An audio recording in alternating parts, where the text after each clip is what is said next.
Election అప్డేట్స్ను అందరికంటే ముందుగానే తెలుసుకోవాలంటే ఈరోజే ఆర్టీవీ లైవ్ యాప్ని మీ మొబైల్లో డౌన్లోడ్ చేసుకోండి. రాష్ట్రంలో సీఎం ఎవరనేదే చర్చ అయితే నడుస్తుందని చెప్పవచ్చు. అధికార పార్టీ అయితే మేము వైజాగ్లోనే ప్రమాణ స్వీకారం చేస్తామని 9వ తారీఖునే దీనికి డేట్ కూడా పెట్టుకుని అధికార పార్టీ చెప్తుంటే, మరో పక్క ప్రతిపక్ష పార్టీలు కూడా మేము విజయవాడలో ప్రమాణ స్వీకారం చేయబోతున్నాం, మేము అధికారంలోకి వస్తామని కూటమి కూడా చెప్తుంది. అసలు సీఎం ఎవరు అవుతారో ఈ ప్రజలను అడిగి తెలుసుకునే ప్రయత్నం అయితే చేద్దాం. చంద్రబాబు వస్తాడు, అంతా తిరిగిలేదండి. ఇంకా ఎవరి మట్టుకాలు ఎన్ని చెప్పుకున్నా వచ్చేది మాత్రం ఖచ్చితంగా చంద్రబాబు నాయుడే.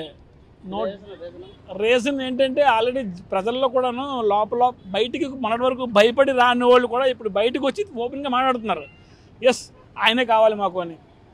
ఇప్పుడు ఈ పథకాలన్నీ ఇస్తున్నారు, కాదని లేదు. ఎంత ఎవరికి ఇస్తున్నారు? బిలో పావర్టీ లెవెల్ ఉన్నారు, వాళ్ళకైనా ఇప్పుడు ప్రాపర్గా వెళ్తుందా? అక్కడ కూడా అన్నీ ఇవే. సో అందువల్ల ఎవరు ఇప్పుడు నమ్మి మళ్ళీ అతనికి ఓటు వేయాలని ఎవరు అనుకోరు. ఒకవేళ అనుకున్న పర్సెంట్ తక్కువ ఉంటుందేమో, కానీ maximum majority of the people only will vote for Chandrababu only. Jagan 15వ తారీఖున ఇక్కడ 9వ తారీఖున ప్రమాణ స్వీకారం కలగాస్తున్నారు, తప్పులేదు కదా, కలగాయచ్చు, ఎవరైనా కలగాయచ్చు, కానీ అవ్వదు. అది 9వ తారీఖున ప్రమాణ స్వీకారం చేసేది చంద్రబాబు, నో డౌట్. మీకు గతంలో జగన్మోహన్ రెడ్డికి 49% అంతా వచ్చింది. ఇప్పుడు ఆ వ్యతిరేకత వల్ల 15% ఓటు పర్సంటేజ్ పోద్ది. కానీ ఎంత పెరిగినా ఆయన వ్యక్తిగత ఇమేజ్ మీద పెరిగితే ఒక 6-7 పెరుగుతుంది. అంటే ఏ విధంగా వచ్చినా 44% జగన్మోహన్ రెడ్డి పర్సంటేజ్ ఉంటుంది ఓటు. ఆ కూటమి పర్సంటేజ్ 50%. అందులో పవన్ కళ్యాణ్ అనే వ్యక్తి ఎడిషనల్ యాడ్ అయ్యారు. ఇప్పుడు కాపు యువత కానీ మొత్తం టోటల్ ఎడ్యుకేషన్ కానీ కొత్తగా వచ్చిన 40 లక్షల ఓట్లు కూడా పవన్ కళ్యాణ్ ఇమేజ్ మీదే మీకు యాడ్ అవుతుంది. ఎట్టి పరిస్థితుల్లో 125 సీట్లు చంద్రబాబు నాయుడుకి కన్ఫర్మ్. ఈరోజు కాదు, మీరు రాసుకోండి. మీ ఏ ఛానల్ ఏది చెప్పినా మేము గ్రౌండ్ రియాలిటీలో, మాది ఫిల్మ్ డిస్ట్రిబ్యూషను, మేము గ్రౌండ్ రియాలిటీలో అన్ని నియోజకవర్గం మాకు చంద్రబాబు వస్తాడా జగన్ వస్తాడా అని కాదు, గ్రౌండ్ రియాలిటీలో నేను ప్రతి ఏరియా ఈవెన్ పాతపట్నం నుంచి పాయికరావుపేట వరకు రీసెర్చ్ చేశాను. మీకు మన 34 సీట్లు ఉత్తరాంధ్ర, 34 సీట్లలోనే 25 సీట్లు కూటమికే. ఎట్టి పరిస్థితుల్లో శ్రీకాకుళంలో ఒక 2 వస్తాయి జగన్మోహన్ రెడ్డికి, విజయనగరంలో ఒక 3, వైజాగ్లో ఒక 3, అంతే. మీకు ఆ రకంగా ఉంటుంది. అయ్యాయని ఏమి లేదు, ఎన్నికైనా అది భ్రమే. మీకు సెంటిమెంట్ ఎక్కడ స్టార్ట్ అయిందంటే జగన్మోహన్ రెడ్డికి ప్రకృతి కూడా సహకరించకపోవడానికి కారణం చెప్పమంటారా? బెంగళూరు ఎప్పుడైతే కాంగ్రెస్ వచ్చిందో, తెలంగాణ కాంగ్రెస్ వచ్చిందో, ఆ రోజు నేను అనుకున్నాను అంటే ఈయనకి యాంటీ పవనాలు స్టార్ట్ అయ్యాయని. మీకు అర్థమైందా? మీకు బెంగళూరులో కాంగ్రెస్ కాకుండా అక్కడ బీజేపీ వచ్చినా, తెలంగాణలో కేసీఆర్ వచ్చినా జగన్మోహన్ రెడ్డికి ప్లస్ అయ్యేది. మీకు అంటే గ్రౌండ్ రియాలిటీలో మాత్రం కొత్తగా వచ్చిన వాళ్ళు కానీ, మా అపార్ట్మెంట్లో 38 ఓటేశారు. 38 సీట్లు కూటమికే పడ్డాయి. ఇక్కడే పక్కనే ప్రగతి బృందావనం. ఒక్కరు 90 ఇయర్స్ వాళ్ళు కూడా వచ్చారు. యూత్ మొత్తం అందరినీ అడిగాం ఏంటి ఎలా ఉందని. మామూలు లాస్ట్ టైం వీళ్ళందరూ 50% పైనే జగన్మోహన్ రెడ్డికి వేశారు. నా సర్కిల్లో 40 మంది వైఎస్ఆర్ జగన్తో పాదయాత్ర చేసిన వాళ్ళు నా ఫ్రెండ్ సర్కిల్లో మొత్తం అందరూ విసిగెత్తిపోయారు. ఒక 4 ఉన్నారు ఇప్పుడు ఉన్న పరిస్థితి. అది గ్రౌండ్ రియాలిటీ. ఇది వాళ్ళ కళలు కన్నా ఏమున్నా మీరు ఈరోజు చెప్పండి, చూసానే నోట్ చేసుకోండి. 125 సీట్స్ కన్ఫర్మ్ మీకు ఎట్టి వైఎస్ఆర్సీపీకే. ఎందుకని నేను పాదయాత్రకి వెళ్ళాం, కానీ ఎందుకు ఒకసారి చూద్దామనేసి మనవాడు వైఎస్ జగన్మోహన్ రెడ్డి మన రాజశేఖర రెడ్డి గొప్ప ఇది చేస్తారు అని అనుకున్నాం. కానీ ఈయన ఏంటంటే ఆయనలాగా పరిపాలన చేయలేదు. ఓన్లీ పథకాలు ఇస్తే పరిపాలన కాదండి. పథకాలు ఎవడైనా ఇస్తాడు. మా నాన్న నాకు ఒక 20 ఎకరాలు ఇస్తాడు, అది అమ్మేసి నా కొడుకు నువ్వు ఎంజాయ్ చేసుకోరని గొప్ప కాదు. నేను డబ్బుని క్రియేట్ చేసి నా కొడుకు ఇవ్వగలగాలి. అది జరగలేదు. అది నేను జగన్ అంటే ఇష్టం ఉన్నలుగా మా సర్కిల్ అంతా అదే జరుగుతుంది.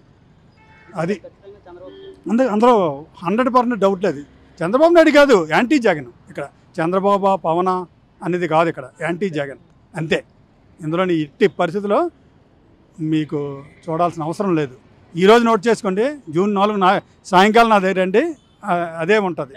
ఎందుకంటే నేను ఎంఏ ఎకనామిక్స్ చేశాను, ఎంఏ సైకాలజీ చేశాను, బీఈడీ చేశాను. నాకు మొత్తం ఉత్తరాంధ్ర మీద రీసెర్చ్ ఉంది. 2014లో కూడా సిబిఎన్ వస్తారని చెప్పాను మా సర్కిల్కి. 2019లో జగన్ వస్తారని చెప్పాం. ఇప్పుడు 24 సిబిఎన్ వస్తారు. అందులో ఎట్టి పరిస్థితులు మీరు చూడాల్సిన అవసరం లేదు. అయితే ఫామ్ చేస్తారు సార్. ఎందుకంటే జగన్మోహన్ చేసిన పనులు ఏమీ ప్రజలు నచ్చలేదు. ప్లస్ స్టూడెంట్స్కి టీచర్స్కి ఇబ్బంది పెట్టాడు కాబట్టి ఎట్టి పరిస్థితుల్లో మాత్రం కూటమి విజయం సాధిస్తుంది. మ్యాక్సిమం జగన్కి వచ్చేవి నా ఐడియా ప్రకారం 45 నుంచి 50 దాటు ఇందులో పక్క, మిగతా మాత్రం కూటమి కొడతాయి మిగతా సీట్లు. నేను 15వ తారీఖు 9వ తారీఖు నేను ఇక్కడే ప్రమాణ స్వీకారం అన్నట్టు అది అవనపండి సార్.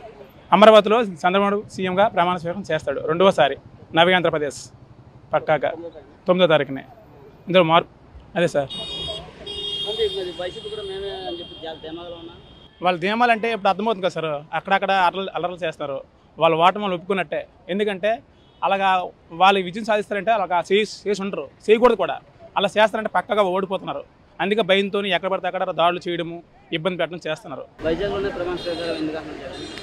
అంటే ఇక్కడ రాజధాని ప్రభావం ఉంది కాబట్టి ఏదో ఒక సింపతి కోసం చూస్తున్నాడు. ఎట్టి పరిస్థితుల్లో వైజాగ్లో ఆయన రాజకీయం సన్యాసం తీసుకోవాలి తప్ప వైజాగ్ అయితే మారదు. ఎప్పుడు టీడీపీ కంచుకోట 4 సీట్లు మాత్రం పక్కాగా వస్తుంది ఇప్పుడు కూడా. ఎందుకంటే బాబు చేస్తున్నాడు కాబట్టి ఎప్పుడు ఆయన ఆదరిస్తారు ఇక్కడ ప్రజలు అనేది. నేను 2014లో వైసీపీ ఓటేశాను, 2019లో వైసీపీ ఓటేశాను. 2019 ఓటేసానంటే జగన్ ఎందుకు రాకూడదు అని వేశాను. కానీ ఇప్పుడు జగనే రాకూడదు ఇప్పుడు కూడా, ఇప్పుడు కాదు ఎప్పుడు రాకూడదు జీవితంలో అన్నట్టు నాకు ఉంది. ఎప్పుడు ఓటు వేయించాం కూడా. మా తెలంగాణలో కూడా 9వ తారీఖు ప్రమాణ స్వీకారం జరిగింది. ఇక అదే సెంటిమెంట్తో ఇక్కడ కూడా చేస్తున్నారని మేము అనుకుంటున్నాము. కానీ ఖచ్చితంగా ఇక్కడ ప్రమాణ స్వీకారం చేయబోయేది జగన్మోహన్ రెడ్డి గారే అని మాకైతే ఇన్ఫర్మేషన్ అయితే వచ్చింది తెలంగాణకి. మాది తెలంగాణ అండి, ఉమ్మడి ఆదిలాబాద్ జిల్లా, ఆసిఫాబాద్, కొమరంభీం ఆసిఫాబాద్ డిస్టిక్ అండి. అయితే ఇదే ఇక అయితే వచ్చేసింది ఆల్రెడీ ఇన్ఫర్మేషన్ జగన్మోహన్ రెడ్డి గారు గెలవబోతున్నారని. ఇక చెప్పలేము, మరి గెలిస్తే గెలవచ్చు. కోటం గెలవాలని కోరుకున్నాను. ఎందుకంటే నేను ఒక స్టూడెంట్ అన్న. 2019లో రిలీవ్ అయ్యా డిగ్రీ. రిలీవ్ అయినప్పుడు మాకు అంటే అన్నారు ఎవ్రీ ఇయర్ జాబ్ క్యాలెండర్ ఉంటుంది, జాబ్స్ ఉంటాయి, సంథింగ్ అంటే చెప్పారు, అన్నీ చెప్పారు. కాకపోతే మేము ఏంటంటే అదే ఎక్స్పెక్టెడ్గా మేము ప్రిపరేషన్లో ఉండడం కానీ చేయడం కానీ ఈ గవర్నమెంట్ నమ్మకంతో ప్రిపేర్ అవ్వడం స్టార్ట్ చేసాం. కానీ ఏంటంటే బాగా ఈ మేము చదువుకున్న వాళ్ళం కానీ లేదంటే ఆ టైంలో రిలీవ్ అయిన వాళ్ళు కానీ స్టూడెంట్స్ మెయిన్ యువత అంటే యూత్ బాగా దెబ్బైపోయారు ఈ గవర్నమెంట్ నమ్ముకొని. అంటే 9వ తారీఖున సెంటిమెంట్కి పెట్టారు, నేను కూడా గెలిచేస్తాను జగన్ అంటున్నారు. వాళ్ళు అనుకుంటారు అన్న, కానీ గెలిచేది మాట కూటమే. ఎందుకంటే ఈ సంవత్సరం మీకు ఓటు పర్సంటేజ్ పెరిగింది. ఓటు పర్సంటేజ్ పెరిగింది అంటే ఒకటి టీడీపీ మీద అభిమానంతో కాదు, చాలామంది బయట వచ్చి ఓటు వేశారంటే దేనికోసం ఓటు వేశారంటే వ్యతిరేకత, ఈ గవర్నమెంట్ మీద వ్యతిరేకత పూర్తిగా. ఈ గవర్నమెంట్ని ఎలాగైనా దించాలని చెప్పి ఓటు వేసిన వాళ్ళు చాలామంది ఉన్నారు. సెంటిమెంట్ అంటే మరి అది చెప్పలేను, నాకు తెలీదు. మరి ఎవరు గెలుస్తారంటే మనకి నేను చెప్పగలను. ఎందుకంటే మాలోనే ఉన్నారు, స్టూడెంట్స్ ఉన్నాం, మేము ఉన్నాం. ఫర్ ఎగ్జాంపుల్ మా బ్యాచ్లో మేము ఒక 100 మంది ఉన్నాం, ప్రిపేర్ అయ్యాం అనుకుందాం. అందులో ఒక 90 మంది అయితే ఓటు వేసింది కూటమికి ఓటు వేశారు. మిగతా 5 మటుకు వాళ్ళు కూడా పార్టీ మీద అభిమానంతో వేశారు తప్ప ఈ పార్టీ ఏమైనా చేస్తుంది అది ఇది అభివృద్ధి చేస్తాను ఆలోచనతో ఒక్కరు కూడా లేరు. ముఖ్యంగా చదువుకున్న వాళ్ళు అయితే అసలు ఇస్తారు. అది ఏంటంటే అన్నయ్య ఎక్కువగా అర్బన్ ఏరియాస్లో కన్నా రూరల్లో బాగా వర్కౌట్ అయిందండి. నాది రూరల్ బ్యాక్గ్రౌండ్. ఏంటంటే మా పేరెంట్స్ కానీ మా వీళ్ళకి కానీ వాళ్ళకి ఏంటంటే తెలియదు అభివృద్ధి అంటే ఏంటి అసలు ఏంటి అనేది. వాళ్ళు ఏంటంటే సంక్షేమ పథకాల గురించి ఆలోచించిన వాళ్ళు మాత్రమే. మాలా చదువుకున్న వాళ్ళు మటుగా సంక్షేమం ఉండాలి, కానీ అది ఎవరికి ఉండాలి? అందరికీ కాదు, కొంతమందికే ఇవ్వాలి. మెయిన్ అభివృద్ధి గురించి మేము కోరుకునే వాళ్ళు మటుగా ఓటు వేసిన కూటమేనండి. పాతది బేస్ చేసుకొని చెప్తున్నాను నేను. పాతది 151 సీట్లు అప్పుడు వచ్చాయి. దాని మీద ఇంకా జగన్మోహన్ రెడ్డి గారు పేదవాళ్ళకి చాలా పథకాలు ఇచ్చారు. ఇంకా డెవలప్మెంట్ కూడా మళ్ళీ వస్తే డెవలప్మెంట్ చేస్తారు. మా నమ్మకం ఏంటంటే మళ్ళీ ఆయన సీఎం అవుతారని. అంటే ఈసారి చాలా మంది 86% ఓటింగ్ పెరిగింది. పోటీ అయితే గట్టిగా ఉంది. ఎంత పోటీ పెరిగినా కానీ 90 నుంచి 120 సీట్లు వచ్చి జగన్మోహన్ రెడ్డి గారు సీఎం అవుతారని నా నమ్మకం. జూన్ 4న అందరికీ కూడా ఇప్పుడు ఎన్నికలు హీట్ నడుస్తుంది కాబట్టి ఆంధ్రప్రదేశ్లో. సో నాకు తెలిసి వీళ్ళు చూస్తే 175, వాళ్ళు చూస్తే 175, ఇద్దరు కూడా హీట్గా ఉన్నారు. సో అదే కాకుండా ఇప్పుడు వైజాగ్ పీపుల్ కూడా ఏం కోరుకుంటారంటే కూటమి వస్తే బాగుంటుందని చెప్పేసి కోరుకుంటారు. 9వ తారీఖు సెంటిమెంట్ ప్రమాణ స్వీకారం జగన్ అంటారు. 9వ తారీఖు సెంటిమెంట్ ఒకసారి పాస్ చేస్తారా ఒకసారి? 9వ తారీఖునే ప్రమాణ స్వీకారం చేస్తామని కూటమి అంటారు. పక్క ఇక్కడ జగన్ కూడా అంటారు. వీళ్ళు కాన్ఫిడెన్స్ ఉన్నారు. ఏంటి సెంటిమెంట్ అంటే స్పెషల్గా మరి వాళ్ళకి ఏం పొలిటికల్గా బ్యాక్గ్రౌండ్గా ఏమో తెలియదు. కానీ అయితే అందరూ 175 అనేది చాలా కష్టమైంది కదా. అవన్నీ కూడా వేస్ట్ ఆఫ్ టైం. సో కూటమి అనేది రావాలని వైజాగ్ ప్రజలు కోరుకుంటారు. అది నా ఉద్దేశంలో. ఎందుకు కోరుకుంటున్నారు అంటే ఈ డెవలప్మెంట్ ఏం లేదు అంతగా.